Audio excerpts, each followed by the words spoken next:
Matthew 7:29. Ein gar didaskon autus hos exousian echon, kai uk hos hoi grammates auton. Remember right above, we were finishing the Sermon on the Mount, and Matthew notes that the crowds were amazed at Jesus' teaching. And then we have this explanatory clause, gar, giving us the reason they were amazed. And remember, these postpositive words like gar and dad, they jump second normally in the clause. So, for he was teaching them, he was teaching these crowds, as or like one having authority, in other words, as one having authority teaches, and not like their scribes were teaching, right?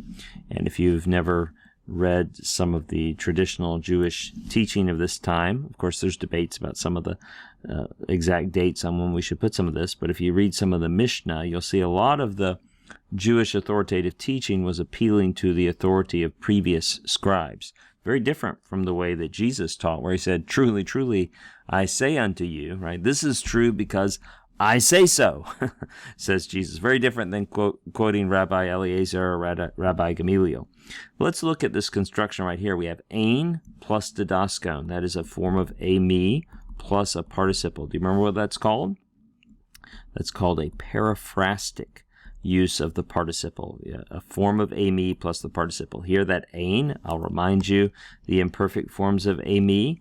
You have amain, ace, ain, ding, ding, ding, right there. I was, you were, he was. All right, so he was teaching. It's just a present active participle, nominative, masculine, singular. Now, someone here may be wondering, couldn't you just say edidasken? Couldn't you use the imperfect? He was teaching. Well, you could, right? In fact, periphrastic means a periphrase. It means a roundabout way of saying, of phrasing the same thing. Is there any difference between just the imperfect edidasken, he was teaching, and ein didaskon?